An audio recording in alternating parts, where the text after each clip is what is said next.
Hello student, स्वागत है आपका आपके अपने चैनल स्कूलपीडिया पर। क्लास 11 केमिस्ट्री की सीरीज चल रही है और सीरीज के दूसरे वीडियो में आज हम पढ़ेंगे डाल्टन्स एटॉमिक थ्योरी। तो डाल्टन्स एटॉमिक थ्योरी बताने से पहले थोड़ा डाल्टन के बारे में भी जान लो। बहुत ही इंस्पायरिंग व्यक्ति थे। 12 साल की उम्र में टीचर बन गए और 21 साल की उम्र में उसी स्कूल के प्रिंसिपल भी हो गए। और एक सब्जेक्ट खाली केमिस्ट्री नहीं पढ़ाते थे, वो केमिस्ट्री, मैथ और फिजिक्स तीनों चीज पढ़ाते थे। खैर, बहुत हुआ ये इंस्पिरेशन। अब इस थ्योरी के बारे में बात करते हैं। 1808 में ये थ्योरी दी गई।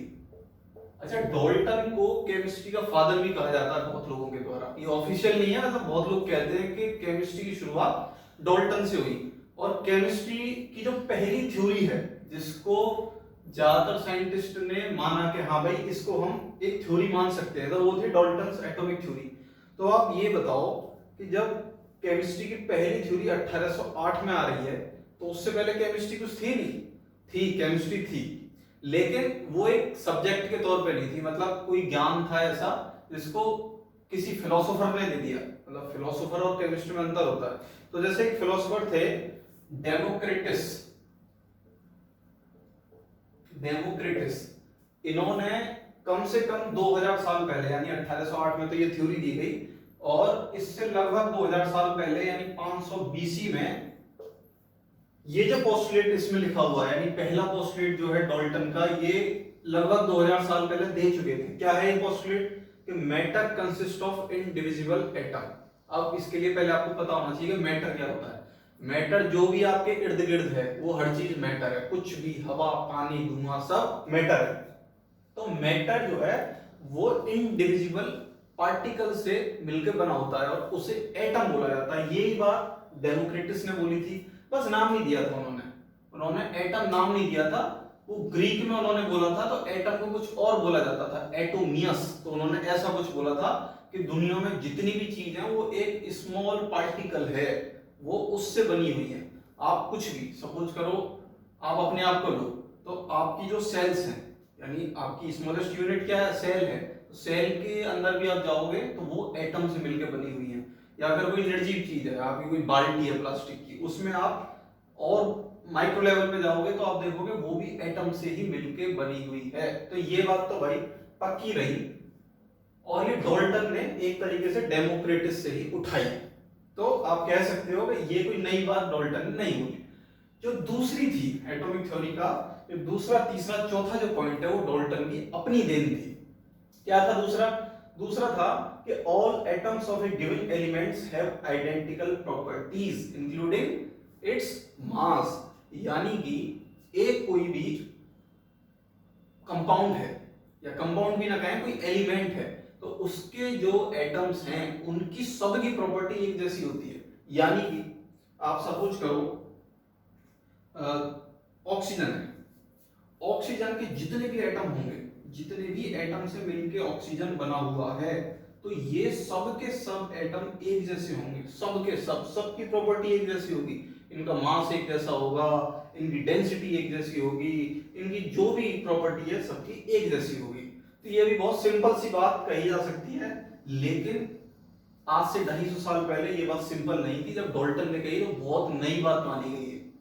तो अब तीसरे पॉइंट की तरफ आते हैं। तीसरे पॉइंट में क्या कहा? तीसरे पॉइंट में इन्होंने एलिमेंट की बात नहीं करी, इन्होंने बात करी कंपाउंड की।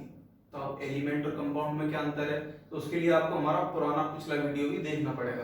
पहले चैप्टर की शुरुआत यहीं से होती है। एटम, मॉलिक्यूल, मैटर, ये सब क्या चीजें, ये पता होना चाहिए, वरना कंफ्यूज रहोगे हमेशा। मैं बता देता हूँ कंपाउंड क्या होता है। जब दो या दो से ज्यादा एलिमेंट आपस में जुड़ते हैं तो वो मिलकर बनाते हैं कंपाउंड। बहुत सबसे सिंपल उदाहरण H2O। कौन कौन से एलिमेंट इसमें मिल रहे हैं? हाइड्रोजन और ऑक्सीजन। तो ये अंतर है, यानी कि जब दो एलिमेंट या दो से ज्यादा एलिमेंट आपस में मिलते हैं तो कंपाउंड बनाते हैं। तो इसमें दो एलिमेंट कौन कौन से मिले? हाइड्रोजन और ऑक्सीजन मिलके कंपाउंड बना रहे हैं, जिसका नाम है वाटर। तो इन्होंने क्या बोला कि compounds are form when atoms of different element differ in mass. जब दो एलिमेंट जो मास में डिफर कर रहे होंगे, मतलब ये तो मस्ट है कि दो एलिमेंट का जो है मास अलग अलग होना चाहिए, तभी कंपाउंड बनेगा। बाकी प्रॉपर्टी चाहे सेम हो, लेकिन मास उनका अलग अलग होना चाहिए। तो आपको पता है कि हाइड्रोजन और ऑक्सीजन का मास अलग अलग होता है। हाइड्रोजन लाइटेस्ट एलिमेंट है, सबसे हल्का होता है, ऑक्सीजन बहुत भारी एलिमेंट है, दोनों का मास अलग है, दोनों मिले आपस में वाटर बनाया तो ये कंपाउंड बना देगा। ये इनका तीसरा पोस्टुलेट था डाल्टन का। ये भी बहुत सिंपल लग रहा होगा आपको फिलहाल, लेकिन मैं फिर वही कहूंगा 250 साल पहले ये बहुत कठिन था और पहली बार कोई साइंटिस्ट थ्योरी दे रहा था। तो केमिस्ट्री का जो ओरिजिन है वो कहां से हो रहा है, आप इस बात को सोचो। और दूसरा एग्जाम में भी आ सकता है आपके ये, तो एग्जाम के पॉइंट ऑफ व्यू से भी आपको देखना है। तो चौथा जो पॉइंट है उन्होंने क्या बोला कि chemical reactions involves reorganization of atoms.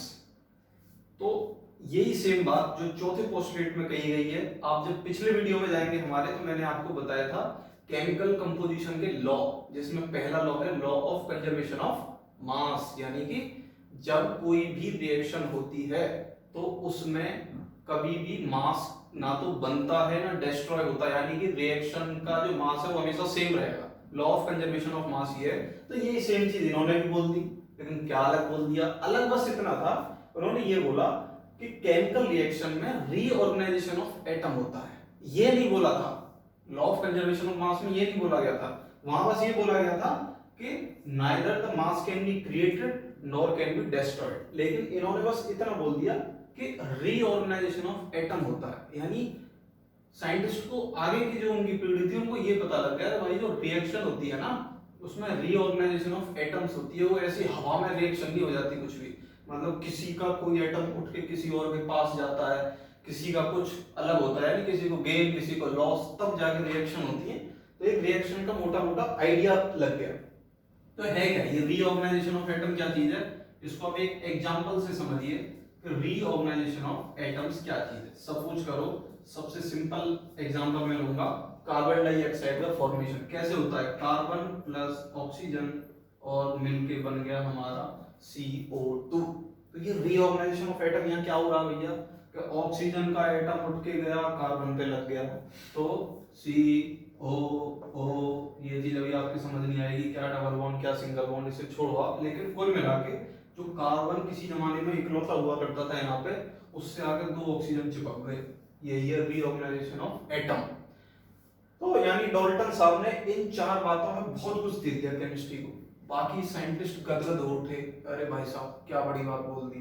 तो यहाँ से एक नई पीढ़ी निकल पड़ी केमिस्ट्री यानी केमिस्टों की, और उन्होंने अलग अलग थ्योरी देना शुरू कर दिया। लेकिन ऐसा नहीं है डाल्टन साहब महान थे भगवान थे, ऐसा भी कुछ नहीं है। इनकी एटॉमिक थ्योरी में भी बहुत कमियां थी और पूरे केमिस्ट्री भर ये सिलसिला फिर चलता रहा। तो जो भी कोई थ्योरी देता कोई ना कोई कमी उसमें निकलती, कोई ना कोई एक्सेप्शन निकलता। फिर उसी की वजह से आज आपके एग्जामिनर आपके प्राण पीते हैं कि लिमिटेशन बताओ, डाल्टन एटॉमिक थ्योरी का लिमिटेशन बताओ, फलानी थ्योरी का लिमिटेशन बताओ। तो मैं बताऊंगा इसके लिमिटेशन आपको। इससे ज्यादा जरूरी आपके एग्जाम पॉइंट ऑफ व्यू से वो लिमिटेशन है, तो अगली वीडियो आप जरूर देखिएगा, वो लिमिटेशन को लेके बनेगी। तो उसके भी कई सारे पॉइंट हैं लिमिटेशंस के। तो मिलते हैं नेक्स्ट वीडियो में। Thank you very much.